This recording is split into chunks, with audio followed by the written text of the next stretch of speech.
있습니다. 저는 일본 아사히신문의 가이세라고 합니다. 잘 부탁드립니다. 저는 한일 관계에 대해 좀 네. 여쭤보고 싶은데요. 그 일본 이시바 총리가 최근 사의를 표명함에 따라 그 한국 내에서는 한일 관계가 후퇴할 가능성이 지적되고 있습니다. 그 앞으로 일본 정부의 그 새로운 정부에 어떻게 대응해 나가실 생각이신지 궁금하고요. 또 역사 문제와 관련하여 사도칸상 주도식이 올해도 한일 간 합의에 이르지 못해서 따로따로 그 개최된다고 합니다. 그 이러한 문제가 한일 관계에 미칠 영향과 앞으로 어떻게 대처해 나갈 생각이신지 그 말씀해 주시면 감사하겠습니다. 네, 참 어려운 얘기입니다.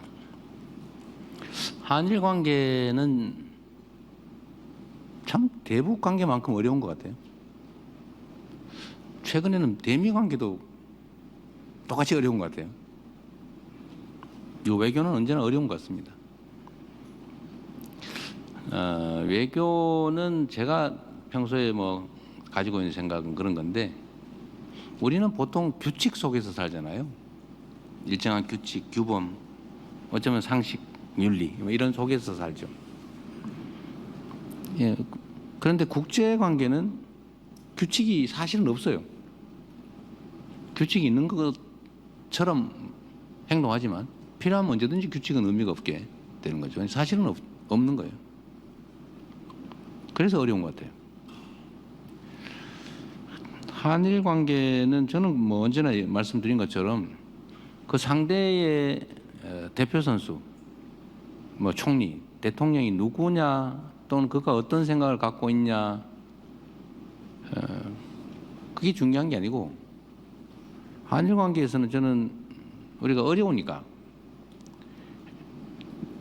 과거사 문제, 영토 문제 이런 건 매우 어려운 주제니까, 또 그러나 그 어려운 주제 말고 협력하고 또는 서로 지지하고 함께 할 일이 또 많지 않습니까? 서로에게 도움되는.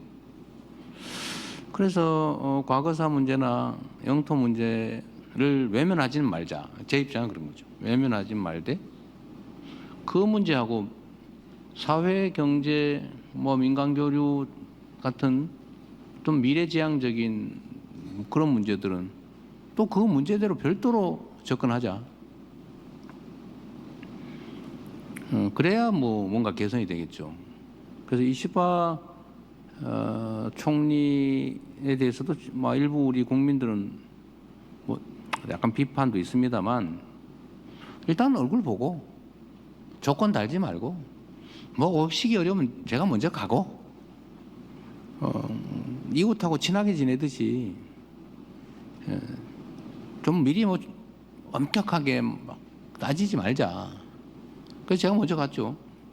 미국 가기 전에 그것도 대미 협상에 있어서 조금 필요한 측면도 있고 우리한테. 그래서 마음 터고 얘기합시다. 그랬더니 많이 좋아졌어요. 사실은 예상보다. 아마 일본에서 저를 볼 때도 저 분명히 엄청나게 과격하게 나올 것 같은데 이렇게 생각을 했다가 아니네 라고 한 것도 있는 것 같고, 우리도 생각보다 얘기할 여지가 있네 라고 생각한 게 있죠. 사도광산 문제는 이시바 총리가 이제 사회무사를 밝히기 전에도 이미 우리가 협의를 했는데 의견 합치를 보기가 어려웠습니다. 그래서 이번에는 포기, 안 가는 걸로. 그거 가지고 싸우고 그러지 말자. 일단 협상은 계속 하되. 그래서 안 가는 걸로. 그것도 안 가는 게 엄청나게 싸우는 거기도 하죠, 외교적으로 보면. 근데 새로운 정부가 들어서면 어떻게 될 거냐. 아마 질문 속에 그 말이 있는 것 같아요.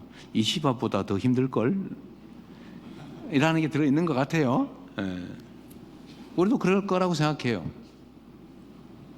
그러나 그건 일본 내부 문제고, 우리는 일본이라고 하는 나라, 또 가까운 이웃 국가하고의 관계에 관한 거니까 아직 누가 될지도 모르니까 뭐 비슷비슷하다던데 두 사람이.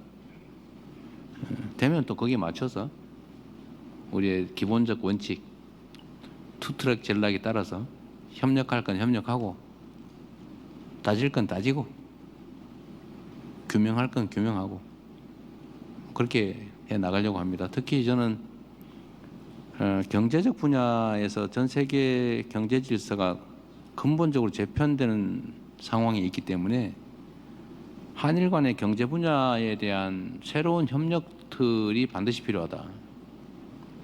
일본에게도 필요하고 대한민국에게도 필요하고 어쩌면 조금 더 넓게 보면 동북아시아 안정에도 필요하다. 그래서 그게 가능하게 만들려면 건 당장 그 얘기만 해서 될 일은 아니고 협력 가능한 부분에 대해서 서로 여지를 두고 대화하고 또 좀 더 넓은 마음으로 가슴을 열고 서로 접근해야 되겠다. 그렇게 생각합니다.